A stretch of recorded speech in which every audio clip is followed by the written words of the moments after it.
this is Jodi. Thanks for joining me today. I am going to show you the brand new gift box punch board from Stampin' Up. If you have our new holiday catalog, it looks like this on the cover. You'll want to turn to page 5 to see some of the products I'm going to use. And by the way, if you don't have a catalog and you'd like your own copy, let me know and I'd be happy to send one out to you. Or you can view it online through my website.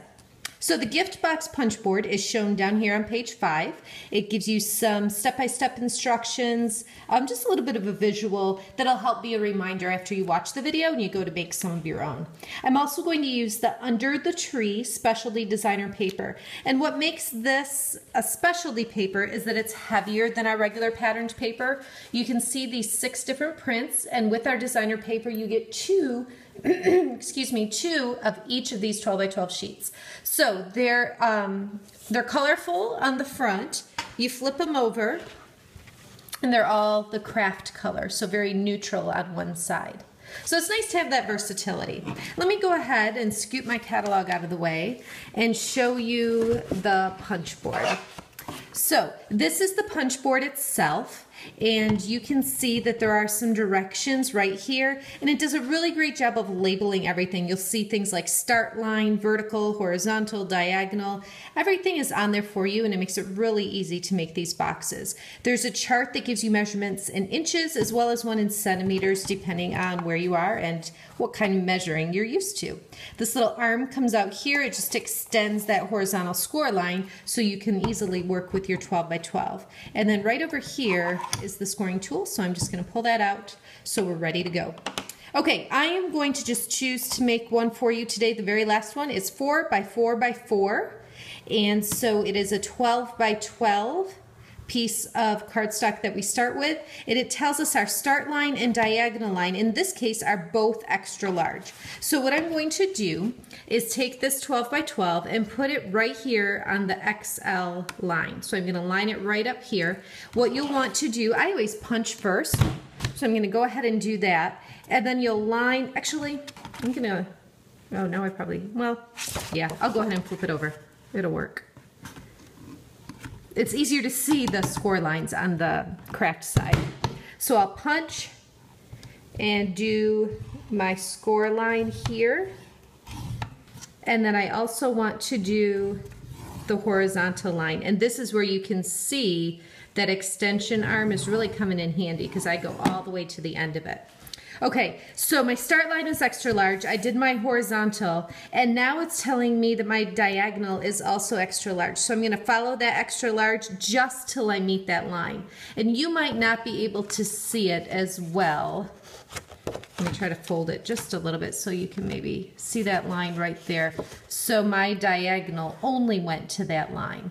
Okay, then I'm going to rotate it. Again, set it at XL. I always punch first, do my, let's find it,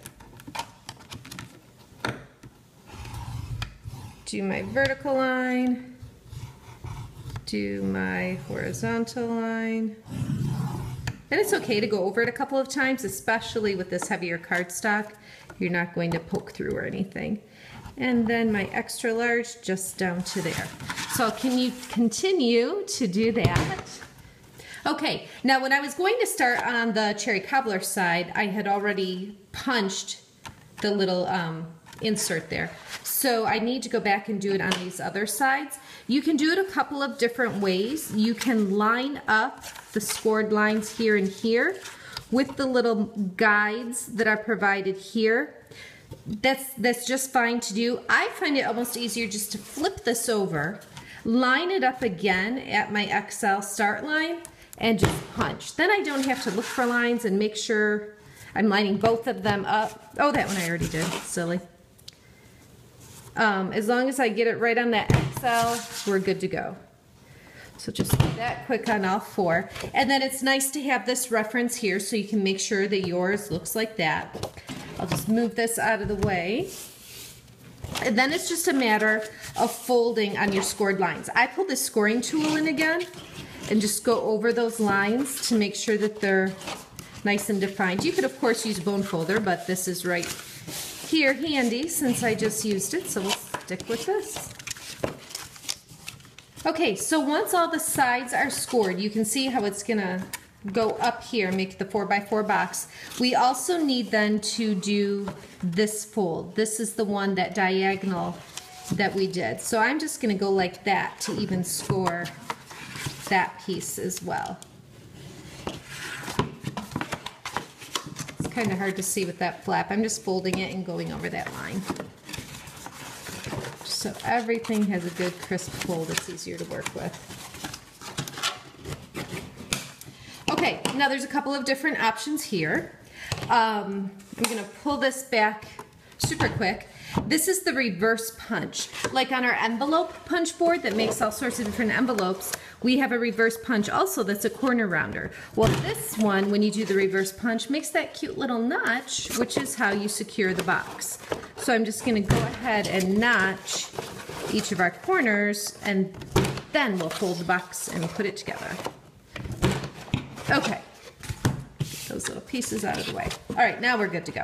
So all we do is bring this up like this, and this is where you have a couple of options. You could take some adhesive if you wanted to and put some in here. You could use the Fast Fuse sticky strip, stick that together, and then stick it down against the inside if you wanted to, so that you had them nice and flat like that. You can certainly do that, however, you do not have to. So you put whatever little gift or treat inside the box, you secure it that way, and then secure it this way, and you're good to go. So you can use adhesive, but it is not necessary to use adhesive. Now I want to pull in a couple boxes that I finished. All I did on these was add some cherry cobbler ribbon, and then this was a piece of some of the specialty paper that I had left from when I used it to make a box. So there's this one. Again, just some leftover piece from the Under the Tree specialty paper. And then this is my favorite. This is a stack of boxes that I did, and I used the espresso side. And so it really, I mean, if you used it at Christmas time, it definitely looks Christmassy, especially if I added a little tag or something. But with the neutral colors, you could change out and put a blue ribbon or a purple ribbon. You could use it year-round for any occasion. You can make boxes just with regular cardstock. I did a couple here that you could stamp on and decorate. I even did one with designer paper. That one's not quite sturdy enough, I don't feel, for a gift. I guess it all depends on what gift you're putting in there, but I would definitely recommend using the specialty paper. So give it a try. The gift box punch board is a lot of fun, and there's 15 different size boxes that you can make. Have fun. Thanks for watching. For daily creative inspiration or to place an order, visit my blog. You can also find me on Facebook, Pinterest, and Instagram.